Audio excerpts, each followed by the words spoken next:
Chapter 10 focuses on adult learning in the digital age.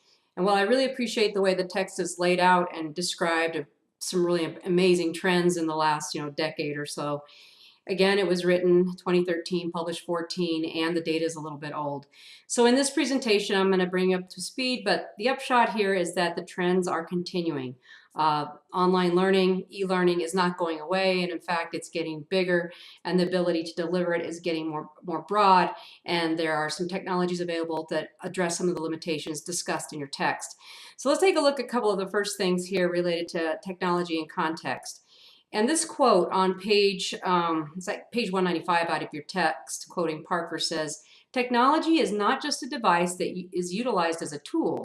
Rather, technology has infused every aspect of society to essentially change the thought process in learning."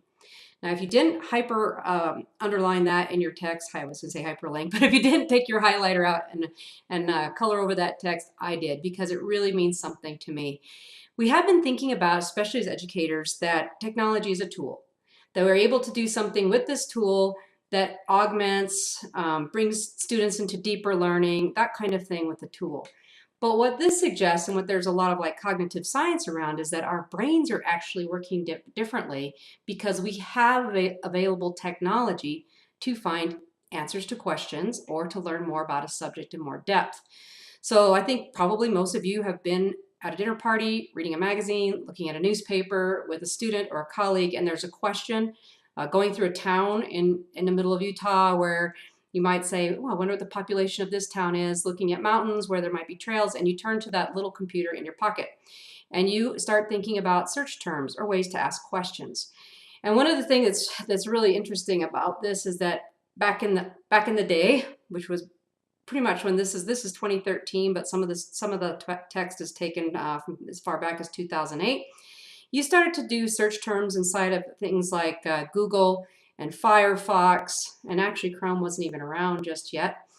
You started to look at ideas about how to search for those kinds of things using search terms. So you'd say, if I search this term, in quote, and this term, in quotes. And in fact, your text actually talks about searching that way in the very back of chapter 10.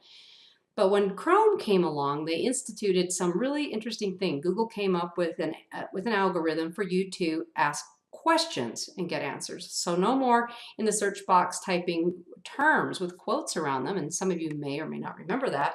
You can now just type a question right into the browser bar window, and in fact, Firefox does this as well.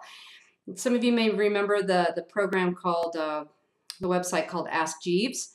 There were a couple of others before that, Cha-Ching and a few others, where you could do that same thing, but they weren't quite as eloquent as they are now. The algorithm was not quite as good. And so now you can go right to the Chrome browser, the Firefox browser, and just type in the question, no quotes, and oftentimes just even use your voice command from your phone or onto your watch and ask that question and get the answer via Google. So that really changes not just our thought process. There was this transition of I'm going to think of the words, but now what's the question? What's the question that I can ask? And it's a rewiring of our brain, so to speak, about how we're going to learn things. And so that is what's meant by the second half of this quote. And I think probably all of you can think now about those kind of situations where, yes, you do think about that differently. And yes, you do reach for your mobile device to answer some of those questions. So this is a part that is from 2008, right at the front part of that chapter on page 193, and it's from Sunwalker. Although demand for online education is high, its effectiveness may be low as innovation and technology is far ahead of corresponding changes in pedagogy. Now, I could have just left that quote and stopped there and said, 2008, it's discounted. But there's some other kind of, I would almost say, allegations here in the next half that's, again, taken from that 2008. The computer as a learning platform is proving to be an ineffective and boring medium. Now, that may be true for 2008 for the way we were educating. I was actually running an online course, which there's difference between online learning, online courses, and what I would call more self-studies, self-directed learning, where you're actually getting those things and you're putting those things together. In sort of an online course, you're actually trying to have something a little bit different. But given the technology of 2008, probably a very accurately leveled charge, if you will. He also notes the barriers to effective university online teaching, such as poor course management systems that support information exchange but lack pedagogy for online learning. That means collaboration. The expectation that faculty will be available 24/7. That's a very big mind shift for a lot of faculty in the 2000s, early 2000s, to answer email and questions. The lack of pedagogical framework for effective online teaching. That means that we're looking at instructional design, which you're doing as part of your assignment in here. The delays in feedback from faculty to students and vice versa. This still continues to be an issue with some faculty because they don't like the tethering of 24/7. It's something that you have to get used to. It's different if you decide to be an online educator. And the difficulty knowing how students are doing in the course. Now that is not a difficulty anymore. Probably starting around 2013, I'd say 2014, becomes very easy to track students in a course. We can actually see the pages you engaged with, how much time you engaged with that page, what date you were on it, and if that sounds a little big brother to you. Some of you have actually used Canvas before and either developing your own courses for secondary and in post-secondary settings, but it's just the computer is very good at calculating or gathering that kind of data. So that's actually gone away since 2008. So having that quote in this chapter right now in 2018, I would say is very much a has-been. There are still some issues, obviously, with expectations for faculty and students for turning things around. People have their notifications set up correctly. There are still problems with folks using online tools and just taking what they think is a lecture-based course and dropping it into online and not realizing that there's other components that need to be addressed in an online course to make it engaging and make it not just independent study. That's really the difference here. When you're taking an online course, there should be some feedback, there should be collaboration, there should be input from that professor from time to time, but it shouldn't be just independent study where you're going down through a coursework. And actually I used to take courses like independent study and they'd give me a book and I did these modules at my own pace and basically turned in the project at the end and it was over. That is not online education. So online effectiveness there at the first part of your chapter is kind of an interesting statement, but then several pages in now, page 199, there's this in your text. Online learning is also proving effective. The U.S. Department of Education 2010, just a couple years after the 2008 study that we had previously, compared online learning conditions with face-to-face instruction among older learners and found that students in online conditions perform modestly better on average than those learning the same material through traditional face-to-face instruction. Now that type of research showing 2010, if you get into it, you start looking at meta-analyses between face-to-face and online, you'll start to see that and most of the data suggests some do maybe a little bit better depending on the subject, but they certainly don't do any worse in terms of effectiveness. So it actually comes back to why are you engaging in online learning? Is it because of all of the different advantages that they pose in their text about the flexibility in real time, or not real time, but the flexibility that you have for your own time and that you don't have to move to a different place, all those kinds of reasons that probably those of you in this degree programs that you're in are in because you can do them at where you're located. I almost said at your own pace, but not truly at your own pace. Most of the Utah State courses go by increments as opposed to like Western Governors where it's just like the faster you can race through and get through the content and submit these paper-based assignments, and maybe some cases project-based assignments, the quicker you're going to get through. Here we try and keep you together in a more in-depth, really an online experience, not an independent study type of experience, and those are the differences. So key findings include that blended instruction, a combination of face-to-face and online, was more beneficial than either totally face-to-face or online. Learners also had a better outcomes with courses where the online instruction was collaborative or instructor-driven than when learners were left to self-directed on their own. In other words, there's somebody facilitating the learning going on in that particular course. I will go back to this little statement right here where it says among older learners. I think that that's also really key.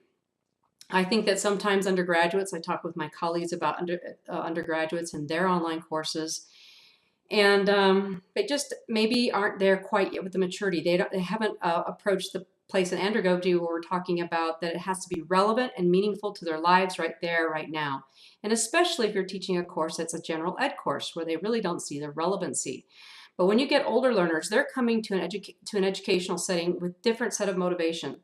And so they tend to engage and get out of that course what they put into it, as you will in all courses, but they choose to engage at a different level because they are the adult learner with those different types of motivations for learning. So I think that's kind of key. And any of you who want to study the effectiveness of online learning, there are a lot of journal articles on this topic. The key point here is it's not going away, and we need to do it better. Okay, so the next thing here then, let's talk a little bit about adult learners as it discusses in your text. Let me back up here just one sec. So there's a quote here that says, or my question here is, what impact does technology and our digital age way of thinking have on our teaching and learning? Now, if I've already described to you that sometimes when we're hearing content, we're already formulating questions, and those questions are being translated into my Chrome or my Google or my Firefox browser to my watch, like, how can I answer this more in depth? How does that affect our teaching and learning? How can we use that as a point of engagement to leverage, if you will, the content we're trying to communicate? How connected are we? That's another thing we got to think about. Does everybody have access to the same type of information? Text again, printed 2013, 2014, it's having to use a little bit older data. And as I'm going to show you here, we are getting more and more connected. Does this digital divide exist? And that is something that they talk about in here. There's a digital divide, meaning that there are folks that might be living in areas that are more remote, rural, that might not have the access to some of either wireless technologies or even broadband wired technologies. But they go into something else a little bit more talked about, a digital native and a digital immigrant. And I feel like this is actually starting to fade away too. But let's take a look at this video here real quick. I'm just going to watch an hour and 40 minutes. The video they suggest in here about the digital immigrants and the digital natives is an older video. I found it in the TED Talks. It is quite a bit longer, and it gets into a little bit more politics before it gets to the main point. But let's just watch about a minute 40 of this.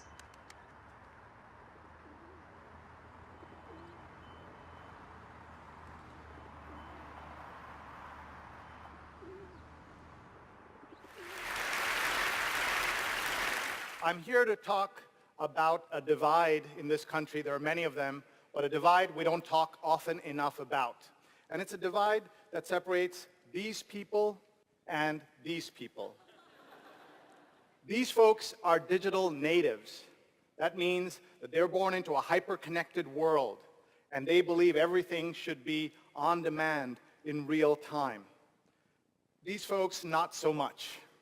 These folks are digital immigrants who have come to this not when the technology that's popular today, well, they were born before today's popular technology was available.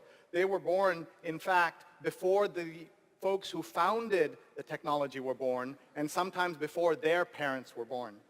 It's the digital natives that everybody covets: advertisers, marketers, employers. And the reason they want digital natives to work with them and for them is because digital natives are fearless. They embrace technology and they love technology. But let's not forget the digital immigrants. Digital immigrants bring something else to the table. They bring perspective, history, understanding, and they know the potential and the pitfalls of technology. Digital natives only know the potential of technology. Now, I bring an unusual perspective to this because I am a digital immigrant, but I'm also an actual immigrant. So then he goes on into his story to talk about his own history, and I can post this link later. But the point here being is that there is this divide that exists, and he showed a picture really showing age as that demographic. And in fact, I'd like to take a little bit of a look at that with the countries and the numbers of internet users, and start looking at a little bit of the data of who really uses those technologies, and realizing this, as that baby boomer generation ages. In fact, when this text was written, they were probably about 67. Now they're about 77. And as you'll see, these things come together, and that divide is actually closing just as time goes on. But the important point that he makes is that they bring this different perspective. And remember that experience is the adult learner's textbook. they know the pitfalls. They aren't always just thinking of the advantages. So much so that they almost become overly cautious. Like, I would never put my credit card online. It's not really understanding the technology, the encryptions, and those kinds of things that maybe a younger person would say, well, that's not really an issue. That works every time. So let's take a look and update some of the figures, facts and figures that are inside of your text. List of countries by number of internet users. And this is actually, you can see it's from Wikipedia. A great place to start research, but not the only place that you should stay in for research. But this is gathered up and it is updated on a very recently. It was updated in 2017 with these 2016 numbers. So you can see this right away is going to be far more current than what's in your text. But this is worldwide internet users. So world population, 7.3 billion currently, and about of that users worldwide, we've got about 47%. Let me see if I can get that a little bigger. We've got about 47% using the internet. We have users in the developing world at about 40%, and then in the developed world about 81%. So that gives you some ideas about the widespread use of the internet and how available it is globally. Internet users by region. In Africa, about a fourth. The Americas, about 65, and that's North and South. And then Arab states, 42 in Asia and the Pacific. And this is a very large area, so it's this is a very big generalization. Commonwealth states, 67%, and Europe, 79%. So that's just kind of if you're looking at this as a planet Earth kind of a look at the hemispheres, not just the hemispheres, but at the continents, you'll see how well folks are connected. But what's very useful on this page is to look at the countries and the internet users and the rank and the percentage. So by country, if you look at the actual, these are the number of users. So a larger population you would think have a larger group of internet users. Well, China is a very large country, as is India. The United States drops down here, and we actually rank third in terms of the actual number of people using the internet. But then you look at the percentages here. So of China's population, that is 53%, and they would rank 109th. For India, that's about 30% of their population. They would rank about 143. And United States, about 3/4 of our population. That puts us at ranking at number 54. So if you took at the countries and a population as a whole, and you just wanted to look at their percentages, you could look here. Let's reverse that. There we go. Falkland Islands, 99%. I'm not sure what that means. Their population's really small, but most people then would have internet connectivity or be using the internet. You scroll down here and you can see Luxembourg, Norway, Denmark, Monaco, a lot of European places, United Kingdom. That is their population. They rank 11th. 95, almost 95% of the population is on the internet. Going on down, South Korea, Japan, and then of course, remember where the United States was down here, actually way down here in terms of looking at the percent of our population at 54. So this is a good place to go to see how things really stack up and to bring some of that data that's talked about in your text to kind of the real world numbers. This other chart that's here is internet users per 100 inhabitants. We have the developed world, global, and the developing world. And you can see right here that obviously in the developed world, we are approaching this 81 out of 100, so 81% of the population globally. All right, so that kind of brings you up to date with some of the numbers discussed in the text, in the text that are actually far more current. Let's take a look at another chart though. The internet and technology. So here's this fact sheet by the pewinternet.org. And in fact, this site was quoted in your text, but I think it was 2013 data perhaps, or 2012. The Pew Research Center updates this from time to time, and this fact sheet was updated this year in 2018. So this is really current data. And what I like about this is all of the graphs are fairly interactive in that I can put in the kind of thing I want to know and kind of stratify the data in different ways. But this chart is showing, for example, internet use over time, and we can see back here in 2000, going all the way up here to about 89% of US adults in 2018 in some way using the internet. So if we're talking about adult education, we have almost 90% of them using the internet in some way, whether it be on mobile or in a wired way. That's a really good to note that trend. If your text stopped right about here, that trend was obviously still going up. The data, if you click on this, then it'll put it in table format. So that's just a nice way, and you can share it and embed it on a website if you like. Who uses the internet? This is another interesting chart here. Age, race, gender. The men on the dark line, 89%, and women with about 88%. So really close. And there's been, for the most part, except for you go back to 2004, for whatever reason, early on, and then the two they come very close together. And of course, they're very close at this point. And you can look at that as a table form. You can look at it by race. This is white, black, and Hispanic. And it looks like Hispanic data has only been collected since about 2010. But those are all pretty equal here at the end. By income, if you look here, the blue is less than 30,000, and the lighter color here at the top is the light gray. Obviously, it's basically stating that the more income, the more likely it is that you use the internet. So this is really a nice chart, education, and it clarifies a lot of the statistics that were inside of your text. But it has the education here, college graduates, 97%, some college, 93%, high school graduates, 84%, and then less than high school at about 65%. Then going back to my comment about age earlier, about the digital divide, you can also search by age, and then if we look at these different percentages here, those that are of age 30 to 49 and those ages 18 to 29, just practically on 1% difference, 97 and 98%. And then right here, we're looking at 50 to 64, that's 87%. And then way down here at 65 plus is about 66%. But notice this also is also going up. But as these folks age and they pass away, this number, of course, we'll see a trend, but this number then becomes the aged group, and it will just continue to climb. So that digital divide is getting closer, and it all comes back to oftentimes trust issues growing up and not knowing exactly what the safety issues might be, and also that fear. If I touch something here, it will break it. Any of you who've worked with older folks using the internet, I think that you've probably experienced that. First off, it's sort of a miracle to them about how it works. But more importantly, they're very hesitant because they're afraid one button makes something go away and that it's broken forever. And you just say, no, we can come back. We can fix this. It's no problem. And so there's a lot of fear around this age group.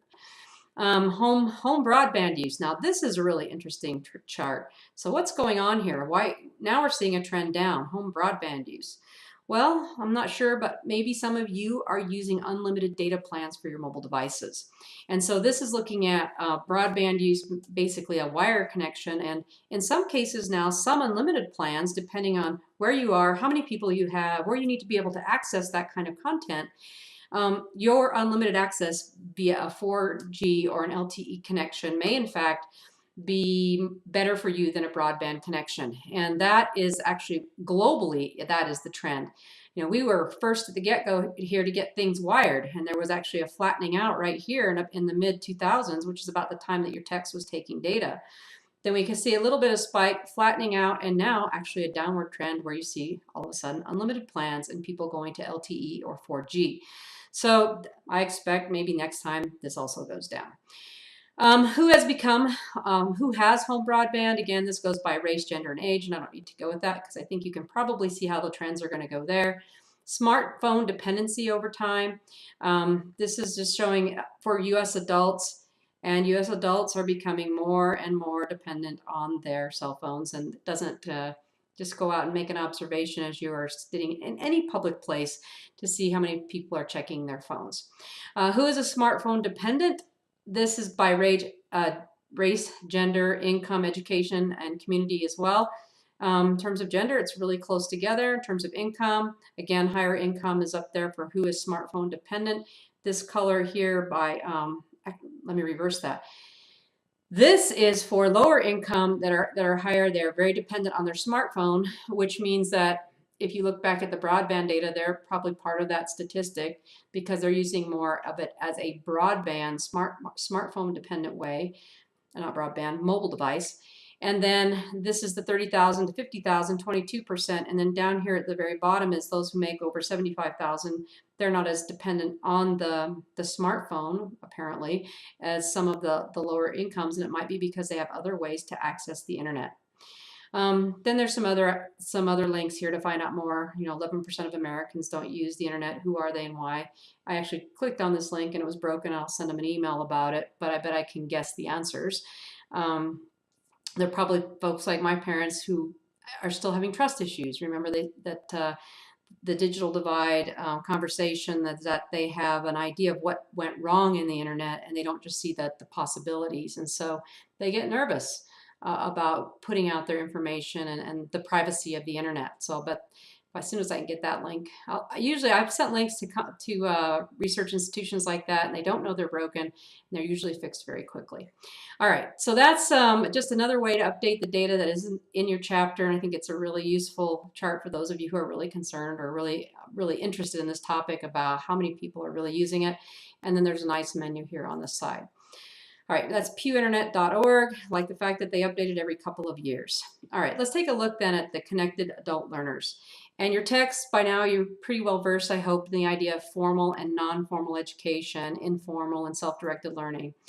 But if we take a look at the blended learning and hybrid learning and flipped classroom learning, this is something, again, that the trend is going upward. And it's not just for post-secondary, but in secondary settings. I know several high school teachers who are trying this out, where they're having the lecture and all of that as part of it being online, where they go investigate a topic that can be done online, but then coming back and having the discussions, coming back and doing the hands-on or the laboratory experiences, having the more collaborative experience, which is actually very efficient and very easily done and mentored in a face-to-face setting. So that is something that is a trend and will continue to be a trend.